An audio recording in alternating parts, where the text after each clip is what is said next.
Ahora nos gustaría regresar con el señor Juan Pedro Cele. Si se encuentra aquí, si nos podría apoyar a encender la cámara y su micrófono, por favor. Hi, how are you? Hola, muy buenos días.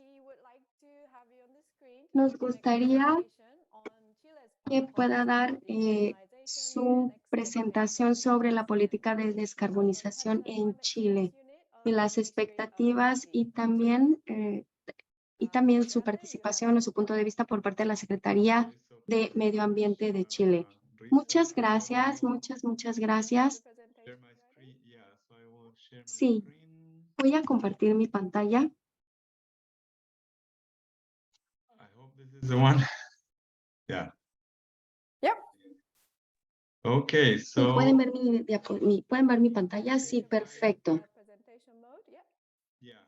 Sí, Would it be okay ya if I podemos present in visitar. Spanish? Bueno, ¿está bien si hago mi presentación en español? Sí, claro que sí, tenemos al intérprete y si nos pudiera apoyar a I'll do that. hablar de manera lenta y clara, Muchas se lo gracias. agradeceremos.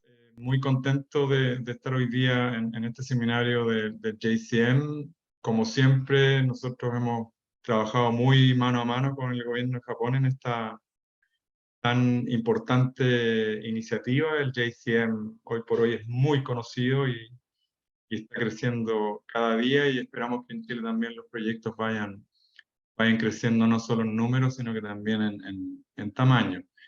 Lo que les voy a presentar ahora son algunos aspectos de nuestro proceso de descarbonización. Me voy a concentrar un poco también en el sistema, en la parte más eléctrica de la descarbonización, porque es súper relevante.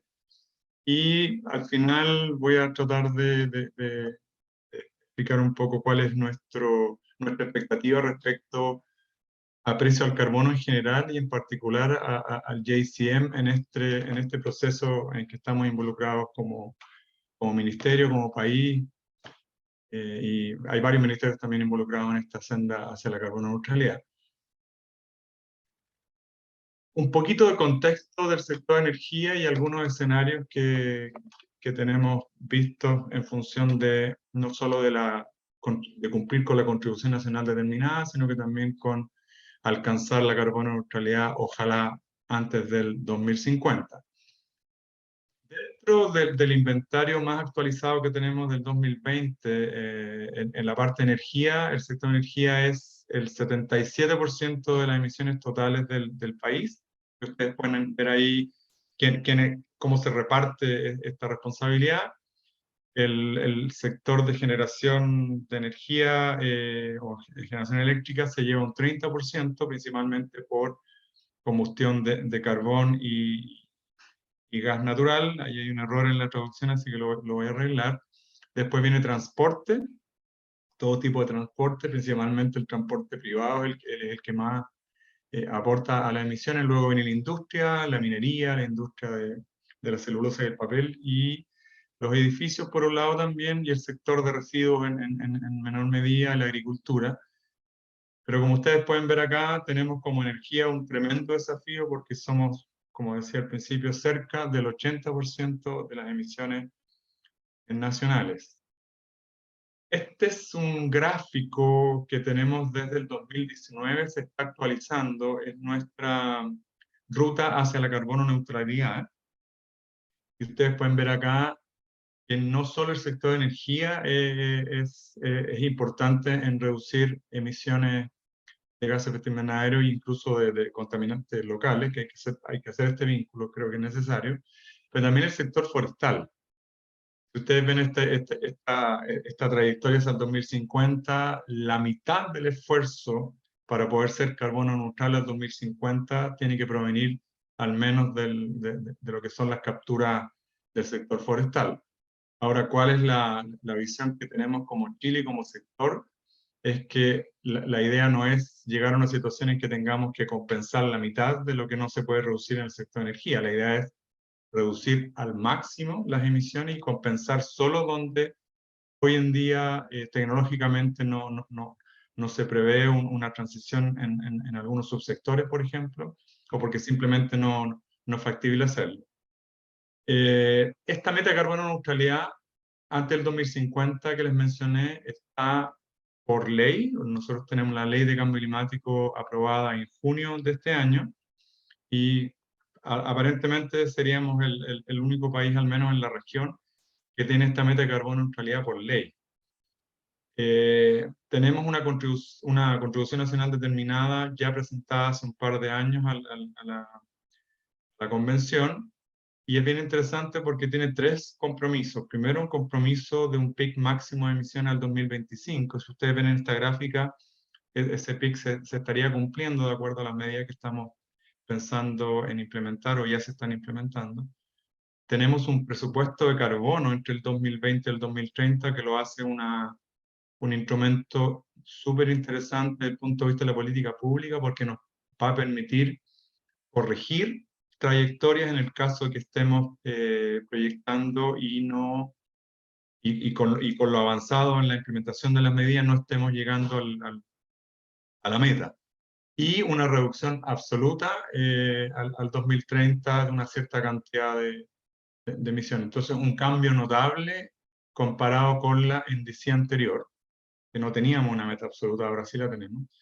Tenemos también un instrumento rector en materia de cambio climático que está como compromiso dentro de la ley, y ya lo tenemos, se hizo un poco antes que la ley fuera aprobada, que es esta estrategia climática de largo plazo.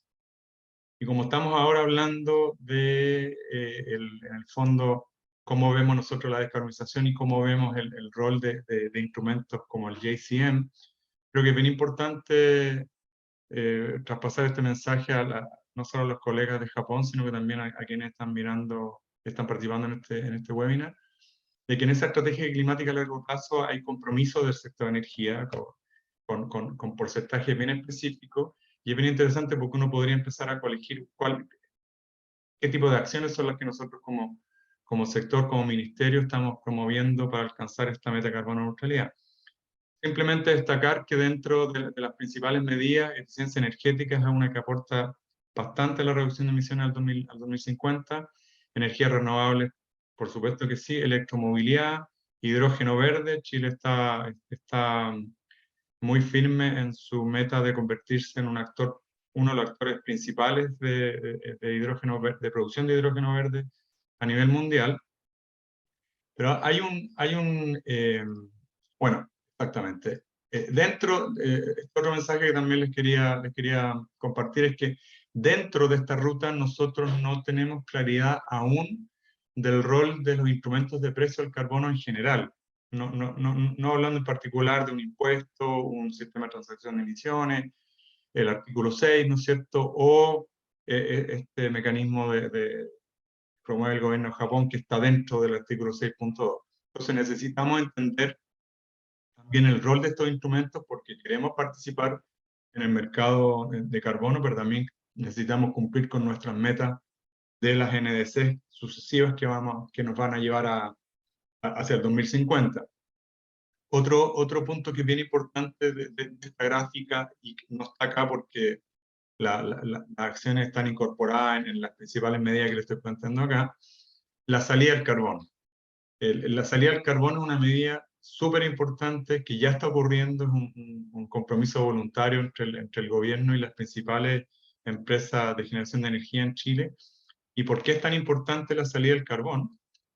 Es súper importante porque gatilla prácticamente todas las demás medidas que tenemos que implementar si queremos llegar a ser carbono neutral y tener una matriz, ojalá 100% renovable, limpia, antes del 2050. Gatilla, por ejemplo, todo lo que estamos haciendo en hidrógeno verde, electrificación a distintos niveles, a nivel de motores, en la minería, en la industria del cobre, ¿no es cierto?, en toda la parte comercial, en transporte eléctrico, en electrificar distintos usos a nivel de hogares y del comercio, por ejemplo, en aire acondicionado. Entonces, esto es bien importante, esta medida que ya está ocurriendo en el país. Algunos escenarios que tomamos del proceso llamado PELP en Chile, que es planificación energética de largo plazo, que tenemos que hacerla por ley. El Ministerio tiene que hacer esta planificación sobre todo en transmisión. Y acá, ¿cuáles son los distintos escenarios, ¿no es cierto?, que tenemos? Es un escenario de recuperación lenta después del impacto del COVID, por ejemplo, recuperación económica lenta, un escenario hacia la carbono neutralidad y un escenario de transición más adelantado, o sea, antes del 2050. Y ustedes pueden ver ahí los distintos porcentajes de electrificación que vamos a tener de consumo final de energía. Y lo que estamos planteando es que los usos de energía en Chile van a ser electrificados, esa es la principal meta, directa o indirectamente. Y por supuesto que todos ustedes saben que la forma o la fuente de energía para poder And electrificar the source of energy to es renovable.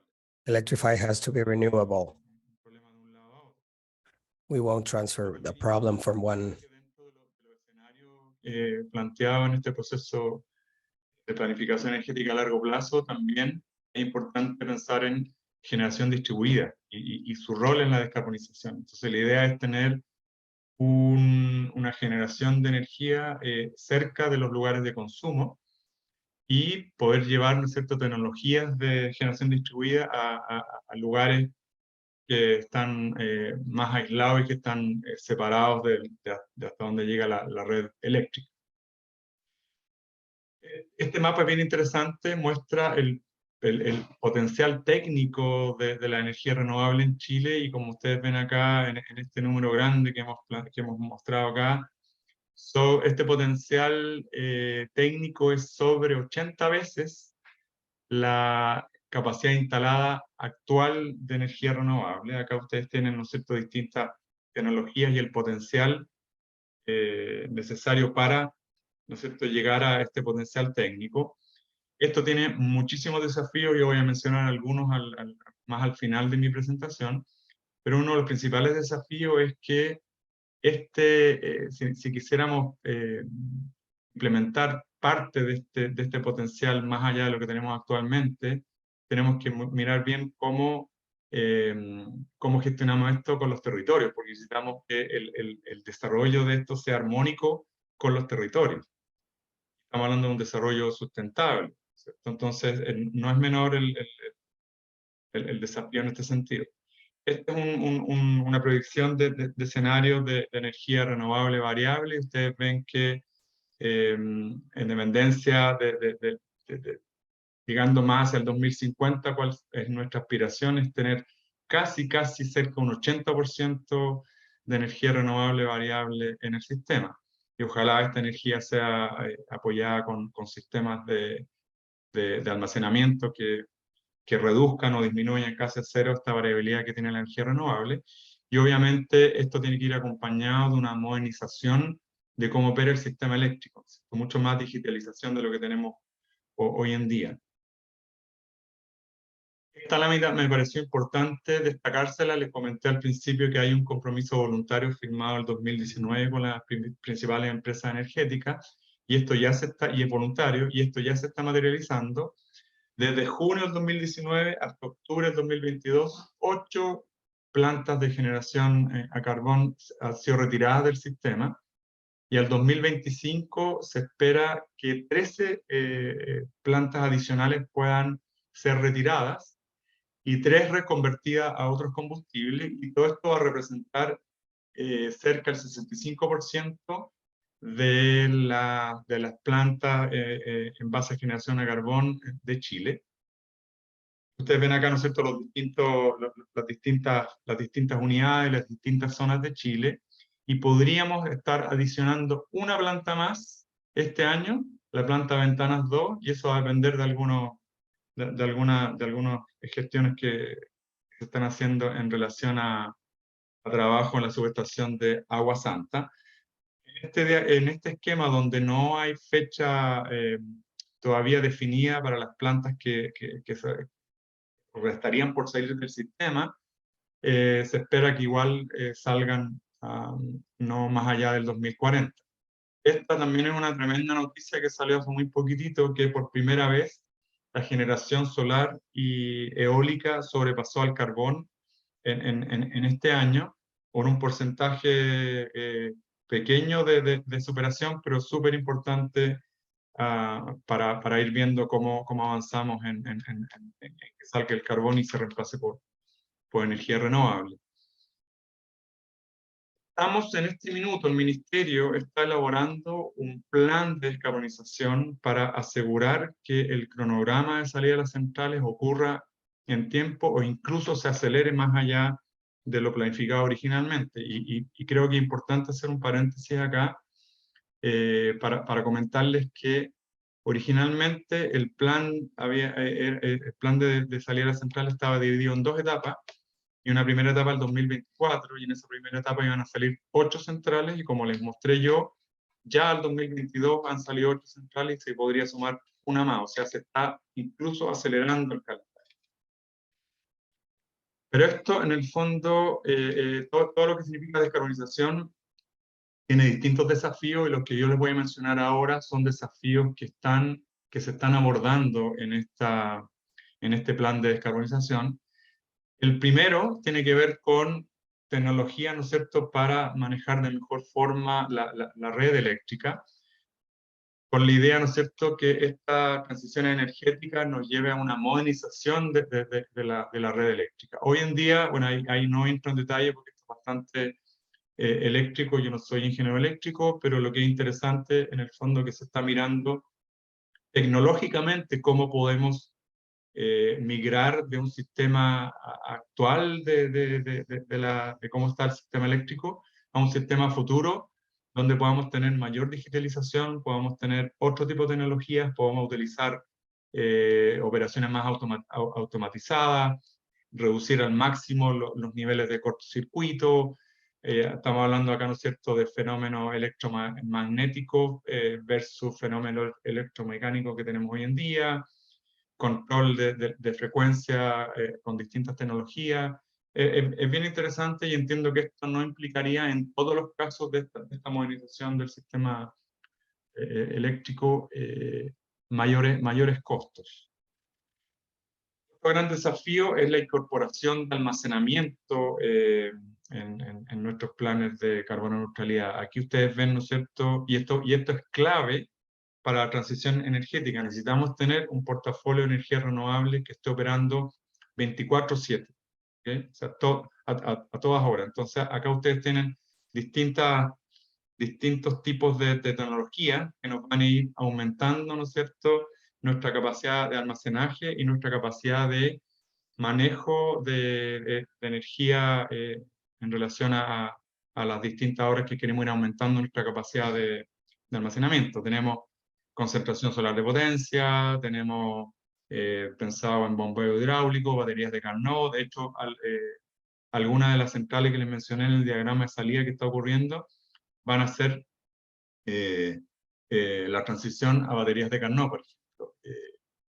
Hidrógeno, aire comprimido, etc. Son todas tecnologías que queremos implementar, y quizás probablemente a través del JCM se podría pensar en algún portafolio importante que pudiera implementarse en este contexto. Y el tercer y gran desafío es cómo es la expansión del sistema de transmisión eléctrico. Si nosotros queremos, ¿no es cierto?, ampliar a volúmenes, duplicar, triplicar nuestra capacidad instalada de energía renovable, de instalada y de generación de energía renovable, e inyectarla en la red, necesitamos un sistema de transmisión mucho más óptimo que el actual.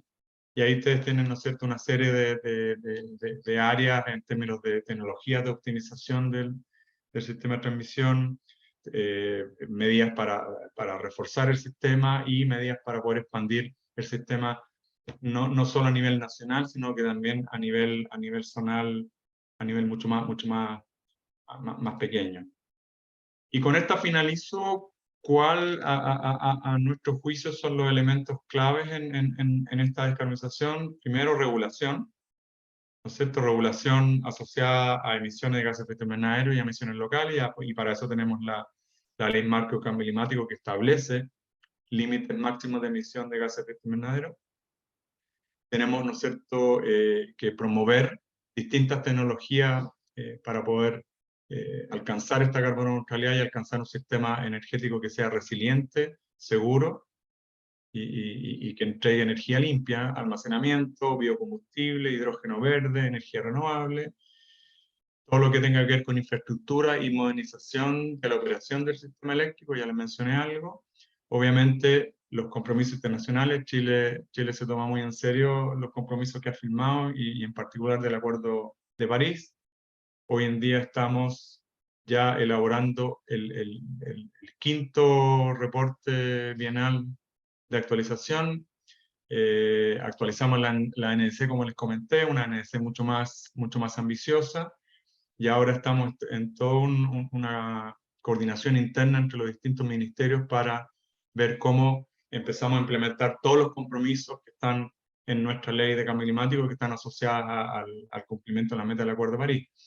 Incentivo a la transición, y acá obviamente los instrumentos económicos que están en la ley pueden ser importantes. Artículo 6 lo pensamos como un instrumento que nos podría aportar muchísimo a no solo acelerar nuestra transición energética, sino que también a poder implementar aquellas tecnologías que hoy en día aparecen más costosas, ¿no es cierto? Las llamadas high hanging fruits. Y aquí vemos un rol importante en el JCM, y tenemos muchas expectativas de que el JCM pueda aportarnos en algunos segmentos de lo que les he mencionado de nuestra descarbonización. Tenemos que, obviamente, promover y acelerar las inversiones necesarias, no solo en proyectos de energía renovable, sino que también en toda la infraestructura que les comenté de transmisión.